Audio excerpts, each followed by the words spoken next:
제가 봉독합니다.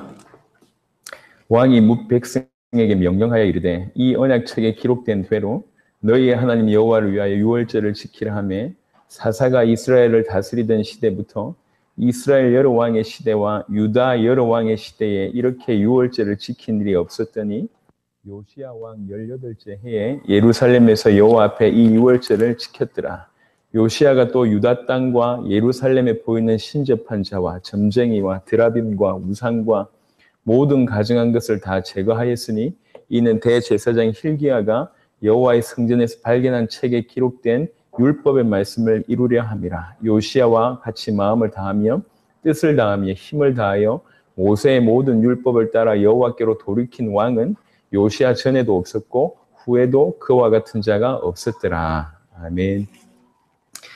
이스라엘의 역사에 대한 얘기입니다. 이거 요 짧은 부분만 읽었기 때문에 이해가 안 될 수 있기 때문에 조금 더 설명을 좀 드리도록 하겠습니다. 먼저 알 것은 성경에 이스라엘의 역사를 담으셨다는 거죠. 이스라엘 민족을 선택하셔서 담으셨다는 것은 그 이스라엘의 역사를 통해서 우리에게 주신 메시지가 있다는 겁니다. 그래서 단순히 이스라엘의 역사가 뭐가 그리 중요하냐 그게 아니고 하나님이 열방을 건져내기 위해서 먼저 한 민족을 선택하셨고 그 민족의 얘기를 통해서 그 민족의 삶을 통해서 우리에게 주시고자 하는 메시지를 그 삶을 통해서 역사를 통해서 담으셨다는 겁니다. 그중에 오늘은 요시야라는 이 한 왕을 통해서 우리에게 주신 하나님의 음성을 좀 들어야 되겠습니다. 사실은 이때의 얘기지만 정말 우리에게 필요한 많은 비밀들이 이 요시야의 인생에 있습니다. 열왕기하 22장부터 23장까지가 요시야에 대한 그런 기록인데요. 먼저 좀 배경을 좀 설명을 하면 이스라엘 백성이 우리나라처럼 이렇게 양분됩니다. 북한 남한처럼 이스라엘에 12지파가 있는데 그 중에 10지파와 베냐민이라고 하는 지파의 일부로 이렇게 구성된 게 북이스라엘이라고 하는 나라고 그 다음에 유다 지파와 베냐민 일부 지파가 구성한 나라가 남유다라고 하는 나라입니다. 두 나라인데 이 북이스라엘이 일찍 망하고 남유다가 그 다음에 망하게 됩니다. 북이스라엘은 아수르에 망하게 되고 남유다는 이제 바벨론에 망하게 됩니다. 지금 오늘 이 요시야의 시점은 어떤 시점이냐면 북이스라엘이 아수르에 망했어요. 망하고 곧 남유다도 바벨론에 망할 수밖에 없는 그런 상황입니다. 아주 타락이 극에 달했습니다. 요시야의 왕의 아버지가 아몬이라는 사람입니다. 아몬이라는 사람은 2년 만에 신하들에게 죽임을 당하게 됩니다. 요 아몬이라는 사람의 아버지, 즉 요시야의 할아버지는 므낫세라고 하는 사람인데요. 이 므낫세라고 하는 사람은 남유다의 여러 왕들 중에 가장 악한 왕 중에 한 명입니다. 가장 악한 왕. 그래서 하나님께서 므낫세의 인생을 보고 므낫세를 통해서 타락한 유다를 보고 내가 저 유다를 망해버리겠다. 저 유다를 없이 하겠다. 내 진노를 쏟아부리겠다라고 하는 그런 말씀들을 허락한 상황에 요시야라는 사람이 왕에 등장하게 됩니다. 갑자기 아버지가 요절하는 바람에 신하들이 아버지 아몬을 죽이고 그 신하들을 백성들이 죽입니다. 그래가지고 이 백성들이 이제 아몬 대신해서 8살짜리 요시야의 왕을 요시야라는 사람을 왕으로 세우게 되는 것이죠. 여기 보면 역대하를 한번 좀 참고할 필요가 있겠습니다. 열왕기하를 보셨는데요. 역대하 34장을 잠시 보겠습니다.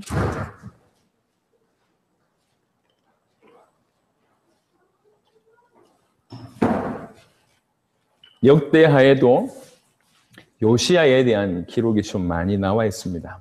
34장에 보면 역대하 34장 요시야가 왕위에 오를 때에 나이가 8세라 예루살렘에서 31년 동안 다스리며 여호와 보시기에 정직하게 행하여 그의 조상 다윗의 길로 걸으며 좌우로 치우치지 아니하고 아직도 어렸을 때 곧 왕위에 있은 지 8년에 그럼 몇 살입니까? 16살입니다. 왕이 있은 지 8년에 그의 조상 다윗의 하나님을 비로소 찾고 제12년에 몇 살입니까? 20살이죠. 제12년에 유다와 예루살렘을 비로소 정결하게 하여 그 산당들과 아세라 목상들과 아로 새긴 우상들과 부어 만든 우상들을 제거하여 버리매 이러면서 7절까지 이스라엘에 있는 여러 가지 우상들과 산당들을 다 제거하는 일을 합니다. 나이 20살 때. 이런 사람이 요시야라는 사람입니다. 그리고 다시 열왕기하를 보도록 하겠습니다. 열왕기하 22장을 잠시 보겠습니다. 열왕기하 22장, 그러니까 조금 전에 8살 때 왕이 됐습니다. 그리고 16살 때와 20살 때 과감한 개혁을 이제 단행하게 됩니다. 우리말로 표현하면 종교개혁 같은 일을 나라 전체에 일으킵니다. 그리고 나서 22장 3절부터는 무슨 일을 하게 되냐면 이 므낫셋 위에 자기 할아버지 때 그 이전부터 하나님의 성전을 아예 이렇게 무너뜨리고 여호와의 성전을 돌아보지 않는 일을 하게 됩니다. 여호와의 성전을 무너뜨리는 그런 일들을 하게 되니까 이 요시야가 그걸 보고 여호와의 성전이 무너져 있으니까 그걸 다시 지어야 되겠다. 다시 좀 부족한 부분들을 메워야 되겠다 싶어서 이제 헌금 받은 거 가지고 그걸 다시 공사해라. 무너진 부분들, 조금 이렇게 망가진 부분들을 좀 다시 회복해라 라고 하는 명령을 내리게 됩니다. 그게 3절입니다. 요시야 왕 18째 해에 왕이 무술람의 손자 아살리아의 아들 서기관 사반을 여호와의 성전에 보내며 이르되 너는 대제사장 hil기야에게 올라가서 백성이 여호와의 성전에 드린 은 곧 문지키는 자가 수납한 은을 계산하여 여호와의 성전을 맡은 감독자의 손에 넘겨 그들이 여호와의 성전에 있는 작업자에게 주어 성전에 부서진 것을 수리하게 하되 성전에 부서진 것을 수리해라 라고 하는 명령을 내리게 됩니다. 곧 목수와 건축자와 미장이에게 주게 하고 또 제목과 다듬은 돌을 사서 그 성전을 수리하게 하라. 그러나 그들의 손에 맡긴 은을 회개하지 말지니 이는 그들이 진실하게 행함이니라. 목적은 뭐냐면 성전을 수리하는 거예요. 근데 성전을 수리하다가 엄청난 일들을 경험하게 됩니다. 8절에 대제사장 hil기야가 서기관 사반에게 이르되 내가 여호와의 성전에서 율법책을 발견하였노라 하고 hil기야가 그 책을 사반에게 주니 사반이 읽으니라. 서기관 사반이 왕에게 돌아가서 보고하여 이르되 왕의 신복들이 성전에서 찾아낸 돈을 쏟아 여호와의 성전을 맡은 감독자의 손에 맡겼나이다 하고 또 서기관 사반이 왕에게 말하여 이르되 제사장 hil기야가 내게 책을 주더이다 하고 사반이 왕의 앞에서 읽음에 왕이 율법책의 말을 듣자 곧 그의 옷을 찢으니라 라고 하는 구절이 있습니다. 여호와의 성전에서 뭘 찾게 됐냐면 율법책 한 권을 찾게 됩니다. 그 율법책 한 권을 찾고 이 제사장이 이제 왕에게 주게 되죠. 왕이 그 율법책을 읽자마자 자기 옷을 찢는 일이 벌어집니다. 이 율법책이 뭔지에 대해서 의견이 많이 분분하지만 전통적인 견해는 뭐냐면 이 율법책은 모세오경이라는 거죠. 성경 잠시 참고하겠습니다. 신명기 31장을 보겠습니다. 제가 없는 시간에 굳이 이렇게 성경 구절을 찾아서 여러분께 보여드리는 이유는 그 배경에 굉장한 의미가 있기 때문에 그렇습니다. 신명기 31장 26절에 보면 이 율법책을 가져다가 너희 하나님 여호와의 언약궤 곁에 두라. 너희에게 증거가 되게 하라라고 하는 구절이 있습니다. 신명기 31장 26절에 보면 이 율법책을 가져다가 이 율법책은 모세오경을 얘기합니다. 율법책을 가져다가 너희 하나님 여호와 언약궤 곁에 두어라. 그래서 그것으로 하여금 증거가 되게 해라 라고 말씀을 하셨습니다. 그래서 이 율법책은 하나님의 언약궤에 있는 것인데 므낫세를 비롯해서 이 사악한 왕들이 여호와의 성전을 돌아보지 않을 뿐만 아니라 이런 것들을 막 회파하려고 하니까 제 생각에는 이 제사장들이 그 여호와의 성전 깊숙이 율법책을 숨긴 것 같아요. 그런데 어느 정도 무너졌냐면 율법책을 찾은 것도 찾은 거지만 더 기가 막힌 것은 이런 율법책이 존재했다는 것조차 제사장이 모르고 있다는 거예요. 이게 몇 년이 흘렀는지 모르겠지만 므낫세부터 시작하면 몇십 년이 흘렀고 므낫세 이전 시대 때라고 얘기한다면 율법책을 상실한 채로 율법책을 잊어버린 채로 지냈던 게 적지 않은 세월이라니. 제사장이 율법책의 존재를 몰라요. 있을 수 없는 일입니다. 그런데 하나님의 은혜로 그 개혁을 어릴 때부터 개혁을 한 드디어 이제 오늘 이 시점은 이제 18년이 지났습니다. 왕이 된 18년이 지난 이후에 개혁을 계속하고 있는 그 요시야에게 하나님께서 율법책을 발견케 하는 일을 허락하십니다. 하나님이 요시야에게 그런 축복을 허락하신 것도 기가 막히지만 더 중요한 것은 율법책을 상실한 채로 이스라엘 백성들이 존재했었다는 사실을 우리가 알게 된 겁니다. 조금 더 보겠습니다. 그래서 이 율법책을 발견하고 나서 그 왕이 율법책의 말을 듣고 나서 이 옷을 찢습니다. 회개하는 일이 벌어지죠. 그 율법책을 통해서 뭘 알게 되냐면 왜 이스라엘이 망했는지를 알게 됐고 왜 우리나라 유다가 망할 수밖에 없는지를 알게 된 거예요. 12절부터 보면 왕이 제사장 hil기야와 사반의 아들 아히감과 미가야의 아들 악볼과 서기관 사반과 왕의 시종 아사야에게 명령하여 이르되 너희는 가서 나와 백성과 온 유다를 위하여 이 발견한 책의 말씀에 대하여 여호와께 물으라. 이 책이 어떤 책인지 이 책을 우리가 받았는데 어떻게 해야 될지 여호와께 물으라.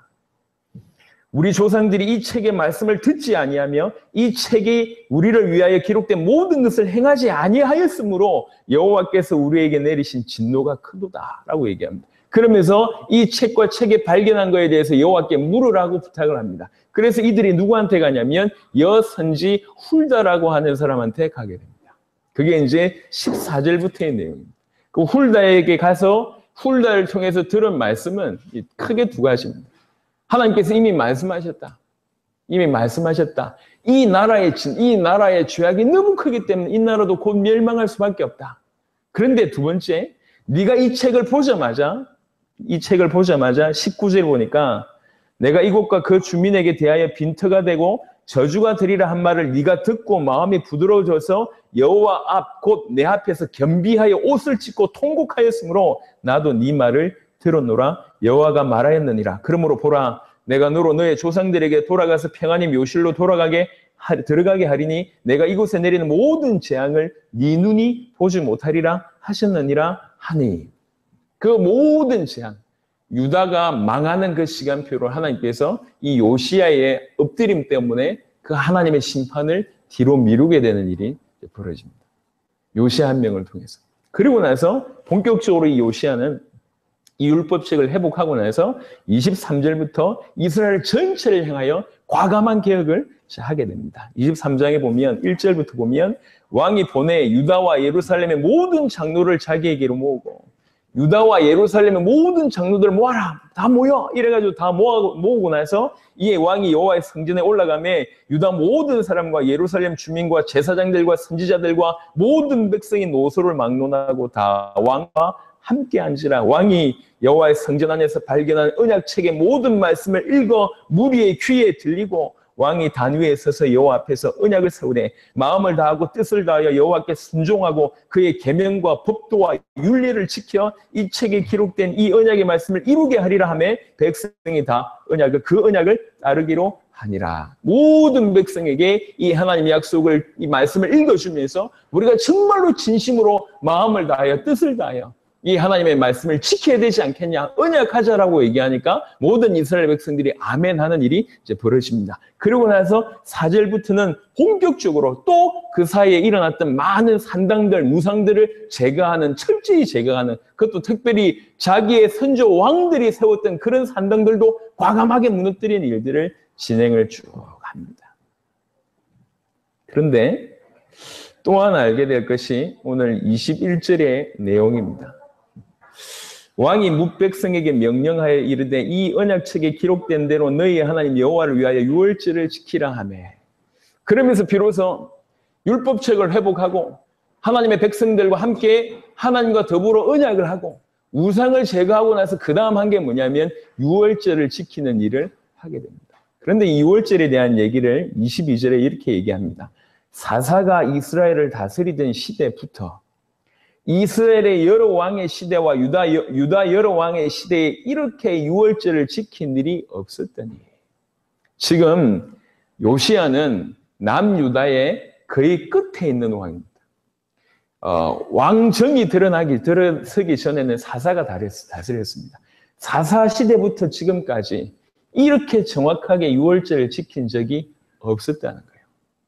하나님은 구약 시대는 절기를 통해서 우리에게 말씀하셨습니다. 생각해 보세요. 요시야 전까지의 시대를 한번 생각해 보자고요.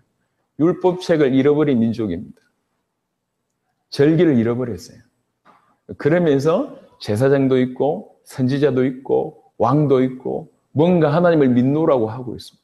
하나님의 백성들이라고 하는데 하나님의 언약책을 잊어버린 하나님의 백성들. 하나님의 백성들이라고 하는데 우상 가운데 완전히 사로잡힌 백성들. 하나님의 백성들이라고 얘기하는데 사실은 유월절은 뭘 얘기하는 겁니까? 우리에게 가장 구원을 가장 잘 설명해 주고 있는 절기입니다. 애굽에서 단순히 꺼집어냈기 때문에 기념하라 이 얘기가 아니고 그것 자체가 구원을 가장 잘 설명하는 것인데 그 절기마저 잊어버렸습니다. 절기를 잊어버렸다는 얘기는 의미를 잊어버렸다는 얘기입니다. 과연 이럴 수가 있는가 싶을 정도의 일이 벌어집니다. 하나님의 백성에게 하나님의 백성인데 하나님의 율법책을 잊어버리고 하나님의 백성인데 하나님의 절기를 잊어버렸습니다. 잊어버린 줄도 몰랐어요. 그런데 하나님께서 은혜를 요시에게 허락하사 8살짜리 왕이 이 하나님 앞에 서자마자 하나님 앞에 선한 일을 했다고 합니다. 채 20살이 되기 전부터 계속 개혁을 했습니다. 계속. 16살 때부터 계속 개혁을 하다가 지금 왕이 된 지 18년이 지났습니다. 그런 개혁의 삶을 사는 그 요시야에게 비로소 제대로 된 것을 알게 한 거예요. 제대로. 율법책이 없었구나. 율법책을 잊어버렸구나라는 것을 그런 개혁을 하고 있을 때 깨닫게 하신 거예요. 율법책을 보니까 이 유월절을 지키는 이런 어마어마한 절기를 우리가 다 잃어버렸다는 것을 그제야 비로소 알게 되고 회복하게 됩니다. 물어보겠습니다. 우리가 생각을 해보세요. 그 전에 이들의 입술로 하나님을 불렀습니다. 이들의 입술로 율법을 얘기했습니다. 이들의 입술로 주님 앞에 바로 살아야 되겠다고 얘기했습니다. 그런 삶은 뭐였을까요? 저는 오늘 이 말씀을 묵상하면서 준비하면서 그런 생각을 많이 했습니다. 우리 언어가 죽었구나. 우리가 하나님을 얘기하고 하나님 살아계시다고 얘기하고 하나님 뜻대로 살아야 되겠다고 수많은 얘기를 하고 있지만 그 언어가 죽은 언어다. 살리는 언어가 아니라. 왜 그러냐? 그 자체에 대한 믿음이 없기 때문에. 죽은 언어일 뿐만 아니라 우리 삶이 죽은 삶이었구나. 죽은 믿음이구나. 뭔가를 많은 얘기를 해요. 또 뭔가 많은 헌신을 합니다. 뭔가 많은 삶을 살고 있습니다. 오늘날 많은 교회에 여전히 성경 공부하시는 분들이 많습니다. 주를 위해서 사시는 분들이 많습니다. 우리 인생 전체 주를 위해서 섬겨야 되겠다 나름대로 헌신된 사람들이 굉장히 많습니다. 하지만 우리는 그들에게 이스라엘의 이 모습이 그대로 존재하고 있다는 거죠. 우리는 여전히 성경책은 들고 있습니다. 하지만 의미로서 봤을 땐 그들과 다를 바가 없어요. 우리 옆에 성경이 있고 우리가 얼마든지 공부할 수 있지만 그 핵심의 그 진짜의 내용은 그들과 같이 다름이 아니게 잃어버린 바 된 그런 사람. 복음이 뭔지도 모르고 복음의 내용도 모르고 주께로 돌아오지도 않고 우리 뜻대로 우리 원대로 우리가 하고 싶은 대로 우리가 믿고 싶은 대로 믿으면서 그게 주의 뜻이라고 얘기하고 있습니다. 믿는 자가 예수님을 얘기하고 하나님을 얘기하는데 믿는 자들끼리라도 부끄러울 정도의 수준입니다. 하나님은 살아계십니다. 하나님은 살아계십니다. 우리 인생의 모든 것을 그 하나님이 붙들고 계십니다. 우리 하나님이 살아계시다라는 이 너무 간단한 이 말이 들리지 않고 있습니다. 하나님은 살아계시고 우리에게 십자가와 부활로 우리 인생의 모든 문제를 해결하신 그리스도로 이 땅에 오셨다는 이 간단한 말이 이해가 안 되고 있습니다. 저는 개인적으로 가장 무서운 게 종교라고 생각하는 사람 중에 한 사람입니다. 내용을 잃어버린 껍데기. 그게 가장 무서운 겁니다. 죽은 언어, 죽은 삶, 죽은 믿음 이런 것들이 우리 가운데 너무 부재합니다. 있을 수 없는 일이잖아요. 이스라엘의 백성이 하나님의 백성이 율법책 없이 살았다는 말이 충격적이잖아요. 하나님의 율법책을 하나님의 말씀을 잃어버린 하나님의 백성이라는 게 있을 수 있습니까? 일어났다니 그런 일이. 그리고 이 절기는 그냥 지금 우리에게는 별로 중요하지 않을 수 있습니다. 왜 그러냐면 그것은 다 예표였기 때문에. 하지만 구약에서 절기는 완전히 굳게 반드시 붙잡아야 될 중요한 내용들입니다. 평생 기념하라고 성경은 얘기하고 있습니다. 영원토록 기념하라고 얘기하고 있습니다. 어느 날 그것이 있었는지조차도 모르게 돼버렸습니다. 10년, 20년, 수십 년이 지나가고 수백 년이 흘러가면서 한 번도 제대로 여호와의 유월절을 이처럼 지킨 적이 없었다고 성경은 얘기하고 있습니다. 희한하죠. 왜 이스라엘 민족을 하나님께서 죄송하지만 망하게 하셨을까요? 하나님이 택하신 선민이라고 얘기하고 있는 이스라엘 백성들이 왜 망했을까요? 이유가 있다고 생각합니다. 오늘 하나님께서 요시야란 이 왕을 사용하셔서 참 하나님의 은혜를 주셔가지고 어릴 때부터 개혁을 할 수 있는 은혜를 허락하신 것 또한 감사하고, 그런 은혜 중에 하나님께서 비로소 율법책을 발견하게 하신 것도 감사하고, 이 율법책을 발견하자마자 자기 옷을 찢고 회개하게 하고, 그 다음에 이걸 넘어서서 백성들 전체로 하여금 하나님 앞에 설 수 있는 기회를 주고 과감하게 민족적인 종교개혁을 이루고 나서 잃어버렸던 유월절을 회복시키는 일을 하나님께서 요시야를 통해서 하게 됩니다. 그래서 임박한 하나님의 진노를, 심판을 유보하게 하는 일을 요시야를 통해서 하게 됩니다. 오늘 여기에서 저와 여러분들은 크게 두 가지를 확인해야 됩니다. 전 최근에 하나님의 은혜로 이 복음 들고 열심히 뛰어가고 내 살아있을 때 세계복음화 완성하겠노라고 계속 뛰고 있습니다. 하나님께서 많은 걸 주셨습니다. 파키스탄과 아랍에미레이트를 3월 달에 갔다 왔고, 그리고 또 일본을 갔다 왔고, 뉴질랜드를 다녀왔습니다. 이제 곧 6월에 쿠바를 가게 됩니다. 원래 예상은 쿠바와 호주와 뉴질랜드를 다녀오게 됩니다. 7월에 필리핀, 8월에 파키스탄, 그리고 또 일본까지 8월에 잡혔고, 9월에 유럽의 4개 나라, 이태리, 영국, 프랑스, 스페인, 안도라를 들어가게 되고, 10월에 베네수엘라와 엘살바도르를 가게 됩니다. 11월과 12월 경에는 아마 남아공을 비롯해서 아프리카를 가게 될 것 같습니다. 수많은 나라를 들어가서 그들이 일어날 수 있도록 제자를 찾아서 그들을 돕게 하는 일을 계속 해왔습니다. 감사하게 하나님께서 이제 우리와 상관없이 그들이 그들 나라를 살리는 일들이 다양하게 막 일어나고 있습니다. 이런 때에 하나님 앞에 더 엎드리게 됐어요. 근데 정말로 느끼게 되는 것이 이런 겁니다. 주의 복음 가지고 열심히 뛰어보니까 진실로 알게 되는 건, 양심적으로 깨닫게 되는 게 뭐냐면, 아는 것이 너무 없구나. 내가 너무 모르는구나. 내가 있는 것이 아무것도 없구나. 영적인 부분을 얘기하는 겁니다. 말씀에 대해서 의미를 하는 겁니다. 너무나 모르고 있구나. 소름 끼치게 모르고 있구나. 하나님이 이렇게 살아계신데, 하나님께서 이렇게 성경을 통해서 일하셨는데, 그리고 곧 하나님께서 이렇게 행하실 것인데 내가 너무 모르고 있구나. 내가 너무 깨닫지 못하고 있구나. 우리가 너무 많은 것을 놓치고 있구나. 알고 있는 것이 없구나라는 생각들이 계속 듭니다.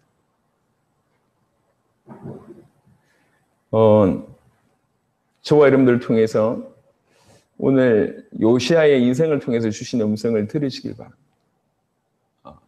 하나님의 율법책을 잊어버리고 여호와의 절기를 잊어버린 하나님의 백성들 같은, 뭔가 열심히 살아온 것 같은데 성경을 수십 번 보기도 하고 교회를 수십 년 동안 섬기기도 한 것 같은데 정작 있어야 될 그 하나님 자체에 대해서, 하나님을 아는 지식, 복음을 아는 비밀, 주님과의 함께함에 대한 어떤 그런 축복, 이런 것들이 너무 빈약합니다. 머리로서는 이해될지 모르겠지만 비밀이 없다는 거죠. 있을 수 없는 일이 지금 일어나고 있다는 거예요. 은혜죠. 이런 사실을 깨닫는다는 게 은혜인 것 같습니다. 저와 여러분들에게 하나님께서 정말로 눈을 열어주시기를 바랍니다. 우리가 뭘 잃어버렸는지를, 뭘 놓치고 있는지를, 뭘 발견해야 되는지를 깨닫는 그런 일이 일어나게 되기를 바랍니다. 그리고 두 번째는 하나님이 요시야에게 은혜를 주셨다는 거거든요. 요시야에게. 특별히 뭔가를 잘한 게 아니고 하나님 은혜를 주신 것 같아요. 어릴 때부터. 16살짜리가 개혁을 하면 뭘 하겠습니까? 암만 왕이라고 하더라도. 그 마음에 내가 죽으면 죽으리라 이런 각오가 없다고 하면 어찌 하겠습니까? 16살, 20살 이런 때부터 부지런히 주와 복음을 위해서 계속 살았던 예상입니다. 그 자에게 비로소 26살 때 하나님께서 기회를 주신 거예요. 전체를 보게 한 거죠. 이스라엘 민족 전체를 영적으로 판단할 수 있는 눈을 열어버렸어요. 너희 민족에 하나님 말씀이 없다. 너희 나라가 하나님 말씀을 잊어버렸다. 너희 백성들이 하나님 말씀을 잊어버렸다라고 하는 사실을 발견할 수 있는 기회를 요시야에게 허락하셨다. 그리고 나서는 감사하게 그것이 깨달아지고 나서는 이전에 했던 개혁하고는 이 차원이 다른 도전을 하게 됩니다. 나라를 살리게 되고 민족을 살리게 되고 열방을 살리게 되는 일이 벌어집니다. 이스라엘 모든 민족을 불러 모아서 회개하는 일을 하게 되고 모든 우상을 무너뜨리고 유월절을 지키는 일을 하게 됩니다. 그 유월절을 지킨 요시야에게 하신 말씀입니다. 25절 보겠습니다. 25절에 열왕기하 23장 25절 오늘 읽었던 본문 열왕기하 23장 25절에 요시야와 같이 마음을 다하며 뜻을 다하며 힘을 다하여 모세의 모든 율법을 따라 여호와께로 돌이킨 왕은 요시야 전에도 없었고 후에도 그와 같은 자가 없었더라. 아멘. 이런 의미에서 여호와께로 돌이키라라고 하는 겁니다. 이 의미입니다. 이 의미. 이미 요시야는 그전까지도 구약에 쓰임 받았던 인물입니다. 어릴 때부터 우상을 개혁할 만한 그런 중심 있는 인물이었습니다. 하나님 뜻이라고 얘기하면 바로 그 자리에서 옷을 찢고 회개할 정도의 인물이었습니다. 하나님 뜻이라고 얘기하면 이스라엘 백성 전체를 불러 모아서 민족적인 회개를 할 그런 인물입니다. 그런데 그때는 이 표현을 쓰지 않았습니다. 점점 마음을 다하고 뜻을 다하고 목숨을 다하여 진실로 여호와께 돌아간 바로 그 순간에 성경은 이렇게 표현을 합니다. 여호와께로 돌이키라.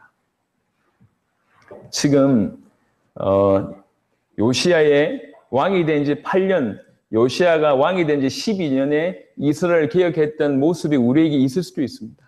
남들이 하지 않고 그다음에 종교 가운데 머물러 있을 때 과감하게 복음 들고 일어나고 우리 세대의 세계복음을 위해서 뛰겠다고 뛰고 헌신한 이런 일들이 우리에게도 혹 있었는지 모르겠습니다. 하지만 적어도 그때는 아직 시작이 되지 않은 때였습니다. 언제부터 시작이 됐냐? 율법책을 발견하고 나서 비로소 나에게 아무것도 없구나라는 걸 알게 됩니다. 몰라도 너무 모르고 없어도 너무 없구나 라고 하는 사실이 깨달아지고 그동안 우리 민족과 우리 백성이 내가 놓쳤던 것이 무엇인지 이토록 큰 것이었구나라는 걸 깨닫게 됩니다. 하나님의 말씀을 잃어버리고 하나님의 절기를 잃어버린 이스라엘 백성이 그게 얼마나 심각한지도 모르고 있다가 하나님 앞에 겸비하려고 선 그에게 하나님이 기회를 주셔서 그걸 깨닫게 하십니다. 그때부터 비로소 진정한 돌이킴이 일어나기 시작한 겁니다. 진정한 돌이킴. 행동은 흉내낼 수 있습니다. 또 어떤 경우에는 과감하게 이럴 수도 있고 저럴 수도 있고 결단도 할 수 있습니다. 한 번씩 교회 올 수도 있고 큰 헌금을 낼 수도 있습니다. 아니면 주의 일이라고 생각해서 한번 감동이 돼가지고 어떤 큰 사건을 저지를 수도 있습니다. 그걸 필요로 한 게 아니라 하나님께서는 마음을 다하고 뜻을 다하고 힘을 다하여 여호와께로 돌이키기를 원합니다.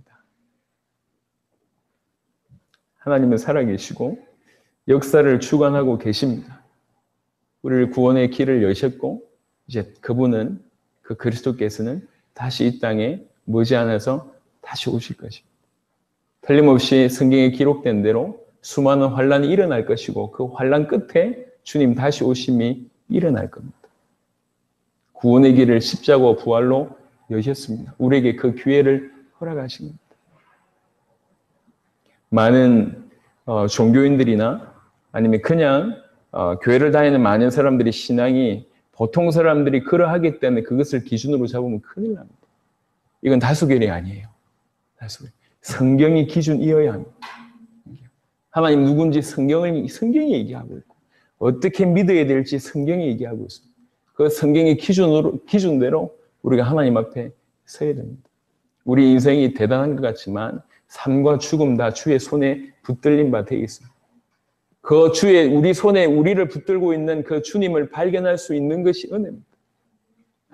발부둥 쳤지만 그 모든 인생을 그래서 단순히 우리에게 축복 주신 그런 분이 아닙니다. 하나님은 분명히 진노를 얘기했습니다. 하나님을 떠난 자에게 심판을 얘기하고 그러고 나서 그들을 건질 수 있는 길을 동시에 얘기하셨습니다. 죄송하지만 하나님의 진노는 지금 진행되고 있고 또 앞으로도 그 진노에 오늘 주신 말씀처럼 그 진노가 틀림없이 이 땅 위에 부어진 바 될 것입니다. 우리에게 지금 거의 마지막 기회를 계속 주시고 계신 것 같습니다. 여호와께로 돌이켜야 됩니다. 돌이켜야 됩니다. 마음과 뜻과 힘을 다하여 돌이켜야 됩니다. 사실은 그 돌이키는 것이 얼마나 행복인지 모릅니다. 그 안에 모든 것이 다 들어있습니다. 그 안에. 살아계신 하나님과 그 하나님께로 돌이켜서 내가 그 하나님과 동행할 수 있다는 것이 얼마나 축복인지 몰라요. 얼마나. 우리가 영적인 존재이기 때문에 그 영이신 하나님을 진실로 만나고 그 영이신 하나님과 실제로 동행하는 것이 에덴의 축복입니다. 하나님과 교제의 축복입니다. 함께함의 축복입니다. 원래 우리 인간은 그렇게 지음바 되었습니다. 주와 함께 있을 때 그게 정상이고 행복하고 올바르게 자유로울 수 있도록 그렇게 지으심을 받은 존재입니다. 우리 주님께서 요시야라는 인물을 통해서 우리에게 말씀하고 계십니다. 아니, 목사님, 저 교회 잘 다니는데요.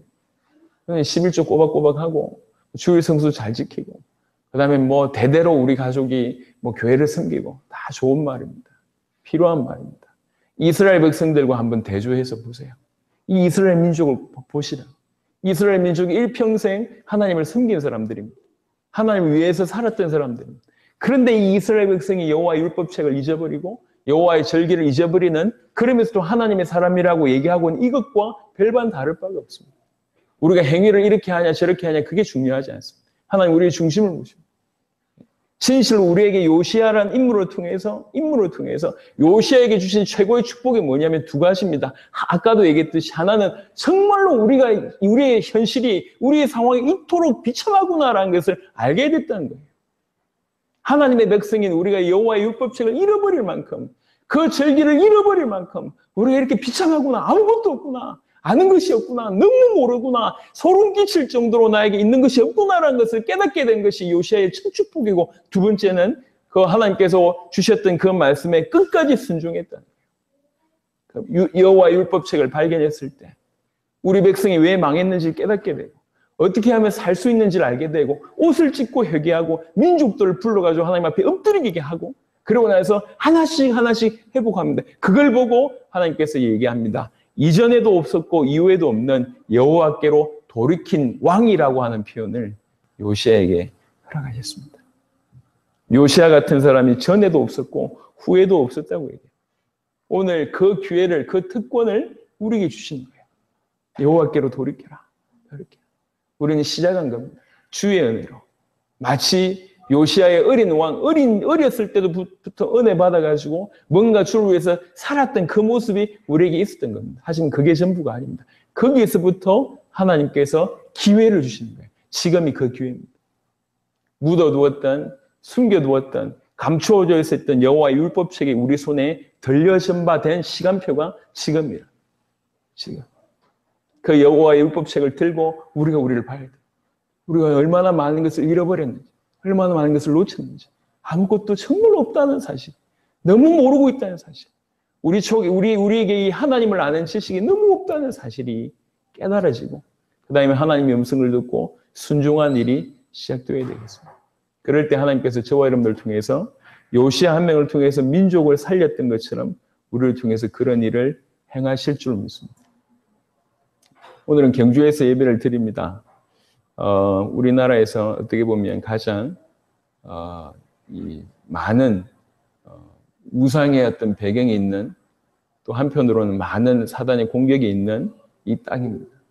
이 땅에 하나님께서 우리 또 교회를 세우셔서 이 땅뿐만 아니라 과테말라를 살리겠다, 우리 세대에 세계복음을 하겠다라고 하는 마음을 가지고 지금까지 인도받고 왔습니다.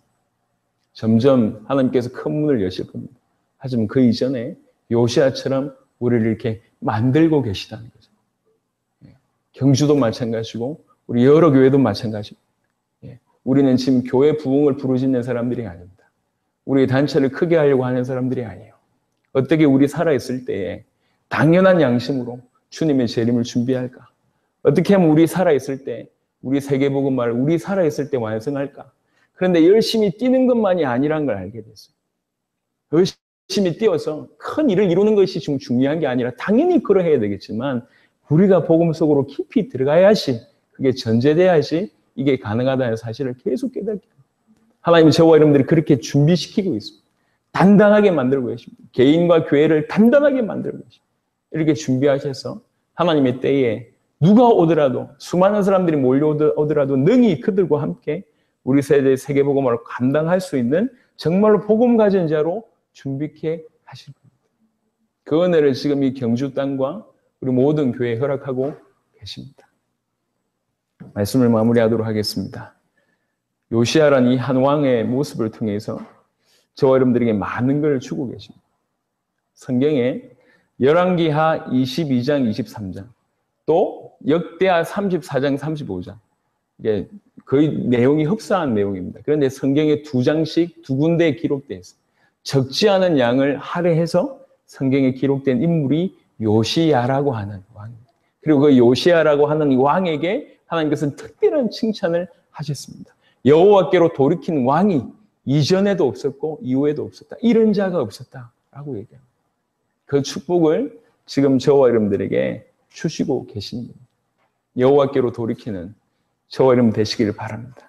단순히 복음 없는 사람이 복음 쪽으로 돌아와야 됩니다. 당연합니다. 하지만 교회 안에 있으면서도 또 하나님의 큰 일을 감당했으면서도 마음을 다하고 뜻을 다하고 힘을 다하여 돌이키기에 부족했던 분들에게 지금 얘기하고 있는 겁니다. 돌이키라 여호와께로. 예수가 그리스도라는 복음 알았기 때문에 이 복음으로 과감하게 여호와께로 돌이키라. 그런 은혜가 우리 경주 성전, 경주 교회와 또 우리 모든 복음 가득한 교회 위에 머물길 바라고 이 메시지를 듣는 모든 주의 백성들에게 동일한 은혜가 있기를 그리스도 예수 이름으로 축원합니다. 살아계신 주님, 우리 눈을 열어주시길 기도합니다. 요시야가 율법책을 발견했을 때 그동안 무엇을 잃어버렸는지 그제야 비로소 알게 되었고 무엇을 놓쳤는지 얼마나 그 상태가 심각했는지를 알게 되고 또 과감한 하나님 앞에 섬으로 개혁하고 주님 앞에 힘을 다하고 마음을 다하고 뜻을 다하는 자로 여호와께로 돌이킨 자로 하나님 앞에 섰던 것을 보게 됩니다. 주님, 요시야 같은 그 축복을 우리에게도 허락하여 주시옵소서. 정말로 우리가 놓친 것이 잃어버렸던 것들이 너무 많다는 걸 알게 하시고 심지어는 우리에게 아무것도 없다는 사실을 너무나 소름 끼칠 정도로 복음에 관한 하나님에 관한 지식이 부재하다는 사실을 깨닫게 하옵시고 이제 하나님이 주신 말씀을 붙들고 정말 그 앞에 무릎 꿇어 그 하나님의 약속을 순종하고 그 계명을 지키는 그래서 정말 우리 세대의 세계복음을 완성하여 주님의 나라를 주님 다시 오심을 준비하는 그런 양심적인 신자들이 될 수 있도록 여호와께로 돌이켰던 요시야처럼 완전히 여호와께로 돌이키는 그런 인생이 될 수 있도록 오늘 이 자리에 모인 모든 주의 백성들에게 동일한 은혜를 베풀어 주시옵소서. 감사를 드렸고 우리 주 예수 그리스도 이름으로 기도드렸습니다. 아멘.